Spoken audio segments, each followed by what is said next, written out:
청동기 조선. 기자조선의 실체. 왜 구라인가? 삼국유사에서 이련은 단군이 죽지 않고 1300년을 왕으로 군림한 뒤 기원전 1000년경 중국에서 망명한 기자에게 왕위를 물려주고 호련히 산으로 들어가 산신령이 되었다고 쓰고 있다.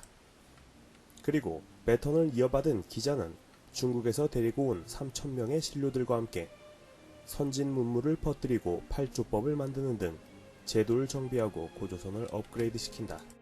이것이 사실일까? 실은 아니다. 1. 중국 예전 문헌에 기자조선과 관련된 이야기는 전혀 없다. 기자는 은나라 주왕의 신하로 충언을 하다가 그만 감옥에 갇히게 된다. 이후 은나라 주왕은 주나라 무왕과의 전쟁에서 패하게 되는데 이때 주 무왕은 기자를 감옥에서 풀어주고 이에 감복한 기자는 이후 무왕을 모시고 충성을 바쳐 살아간다는 이야기가 기원전 3세기까지 쓰여진 중국 사서의 내용이다.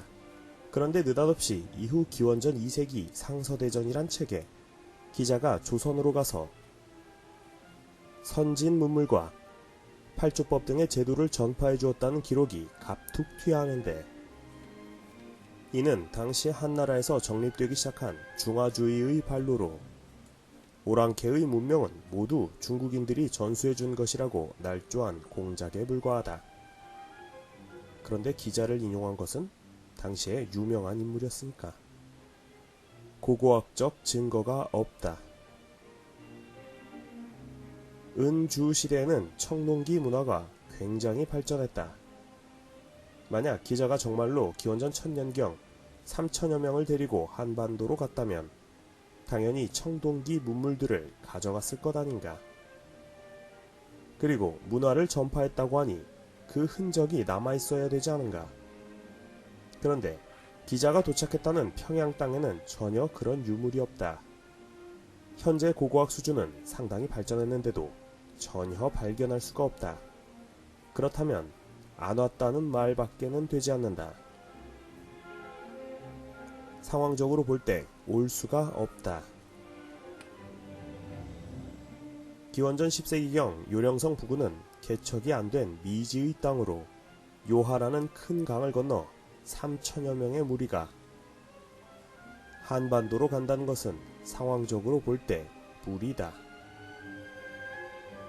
기원전 10세기경 중국의 영역이다. 중국 본토도 이렇게 개발되지 않은 곳이 많았다. 게다가 굳이 자기를 풀어준 임금을 버리고 어디에 있는지도 모를 조선 땅으로 간다는 것은 상식적으로도 맞지 않는다. 이런 이유들로 현재 기자조선은 학계에서 부정되고 있다. 그렇다면 고조선은 언제부터 역사에 등장하는가? 현재까지 믿을만한 기록에서 가장 오래된 것은 관자라는 책인데 춘추시대 관포지교로 유명한 관중과 포숙의 이야기다. 기원전 7세기 춘추시대에는 여러 나라가 있었는데 그중 가장 강성했던 나라는 제나라였고 북쪽의 연나라는 요동진출을 염두에 두고 있었다. 이때 제나라 왕이었던 환공과 신하였던 관중은 이런 이야기를 한다. 환공, 어디하고 무역을 하면 돈을 좀 벌 수 있겠나? 관중, 음산에서는 옥이 유명하고 연나라에선 백금, 조선에서는 가죽이 유명합니다. 조선, 오랑캐들은 까탈스럽잖아. 방법이 있어? 그쪽 지역은 호피 가죽이 괜찮습니다. 그걸 후한 값에 사준다고 하십시오. 그렇게 하면 조선 사람은 8000리 길을 마다 않고 찾아올 겁니다. 물건은 어디서 살 수 있는데? 산동반도에 척산이란 곳에 조선에서 오는 배들이 머무는 곳이 있습니다. 기원전 7세기경 고조선은 배를 타고 중국까지 와서 무역을 했던 것이다. 기원전 4세기 연나라의 침입. 그 뒤로 300년간 조선에 대한 기록은 끊긴다. 그동안 고조선 사람들이 어떻게 살았는지는 전혀 알 수 없다. 그러다가 위략에 드디어 고조선 관련 내용이 나오는데 기원전 4세기 연나라는 제후국의 명칭을 버리고 스스로 왕을 칭하면서 당시는 왕이 황제의 의미였다. 황제는 기원전 3세기 진시황에 의해 생겨난 호칭임. 그 전까지는 주나라 왕이 최고임. 크게 세력을 확장하는데 연나라의 확장으로 가장 먼저 화를 입은 자들은 요서지방에 터를 닦고 있던 동호회였다. 거란족의 조상격이다. 그리고 연이어 고조선 영토까지 침입하는데 당시 연왕은 이렇게 말했다. 요즘 조선이 점점 교만해지고 사악해지고 있다. 이에 열받은 고조선 왕은 역시 스스로 왕을 칭하면서 뭐까짓 것 맞짱 함 떠보지.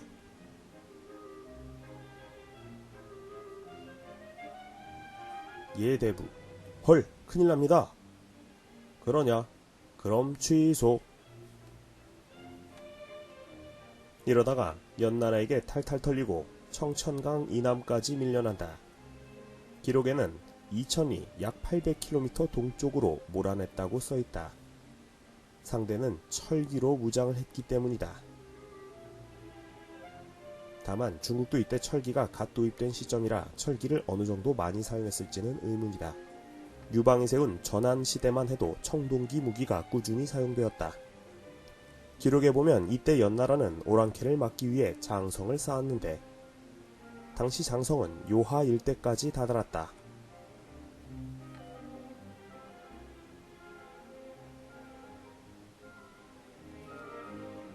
역사학자들은 이 당시 고조선을 두고 초기 국가의 틀이 잡힌 시기로 본다. 원삼국시대와 비슷하다. 이 시기까지 고조선은 비파형 동검을 썼던 것으로 보인다. 대부라는 명칭으로 보아 관직이 있었던 것으로 추측된다. 하지만 좀 더 강한 지배체제와 관료, 감옥, 군대 등이 나타나는 시점은 철기가 본격적으로 보급되는 기원전 2세기 위만 조선 때부터이고 이 시기를 고대 국가의 기틀이 잡힌 때로 학자들은 인식하고 있다. 고조선의 위치는 정확히 어디인가? 아래는 비파형 동검의 분포지도다. 대략 기원전 7세기에서 4세기까지다. 이걸 가지고 많은 사람들이 전부 고조선의 영역이라 배워왔을 것이다. 하지만 그동안 역사학자들은 은근히 유리한 것만 취사 선택하고 불리한 것은 덮어버리는 식으로 역사를 가르쳤다. 우리 민족 만세, 국뽕. 요즘은 비파형 동검이 곧 고조선의 영역이라는 설이 점차 사라지는 추세다. 비파형 동검은 흑룡강에서도 나오고 무려 내몽골에서도 나온다. 심지어 일본에서도 나온다. 그럼 일본까지 다 고조선 영토라는 말인가? 환빠. 더 중요한 사실이 있다.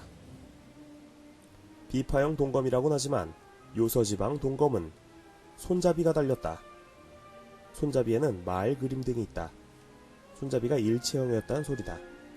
하지만 한반도에 검은 승배가 있어 손잡이를 따로 붙이는 방식이다. 전혀 다른 칼이라 볼 수 있다. 아래는 세형동검의 분포지도이다. 이 검은 기원전 4세기부터 기원 전후까지 사용된다. 때문에 비파형 동검에서 세형 동검으로 발전했다고 학자들은 보고 있다. 그런데 이것은 청천강 이남 지역에서 집중적으로 발견된다. 기원전 4세기 연해 침공으로 고조선이 800km나 밀려났다는 내용이 나오는데 유물로 보면 대략 정황이 들어맞는 것 같다. 이번에는 고조선을 대표하는 또 다른 유물인 미송리식 토기를 보자. 미송리는 평안북도 의주 지역에 있는 마을로 이 마을 동굴에서 출토된 토기였기 때문에 마을 이름을 따서 붙여졌다. 학자들은 이 토기를 고조선의 고유한 양식으로 보고 이 토기의 출토 지역을 초기 고조선의 유력한 세력 범위로 생각하고 있다. 그런데 그 범위는 아래의 노란색 칠한 곳과 같다. 파란색으로 칠해진 부분은 팽이 모양의 토기가 출토되는 곳으로 이 토기가 미송리식 토기와 함께 출토되고 있다. 이번에는 고인돌을 보자. 고인돌은 이 시기에 지어진 대표적 무덤인데 무덤이라 함은 굉장히 보수적이어서 형태가 쉽게 변하지 않아.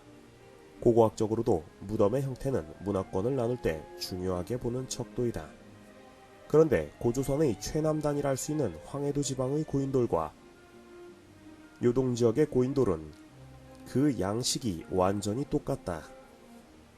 또 이러한 고인돌은 집중도로 볼 때 오히려 북한 지역에 더 많이 있다. 이상의 자료를 통해서 고조선의 영역을 추정해보면 기원전 7세기부터 기원전 4세기까지는 이러했다 주황색 부분이다. 그러다가 기원전 4세기부터 기원전 2세기까지는 평양 근처까지 밀려내려왔다. 파란색 부분이다. 이러다 위만조선 이후 영토를 확장해 다시 압록강까지 차지한 것으로 보인다. 기자의 후손이라는 성씨들은 대체 어떻게 된 것인가? 우리나라에 기자를 시조로 한 성씨가 무려 3개나 있다.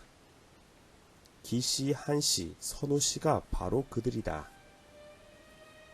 여기서 기씨는 이해하겠는데 왜 한씨와 선우씨는 기자를 시조로 둔단 말인가? 한씨는 고조선의 준왕이 외만에게 나라를 빼앗기고 한반도 남쪽으로 내려가 삼한을 건국했다 해서 붙여진 성씨로서 준왕이 기자의 후손이기에 기자를 시조로 한 것이다. 선우씨는 조선을 의미한다. 그래서 또한 기자를 시조로 보고 있다. 그런데 기자조선은 가짜라 하지 않았나? 원래 예전엔 그랬다. 가계를 신성시하기 위해서 유명한 인물이 있다 싶으면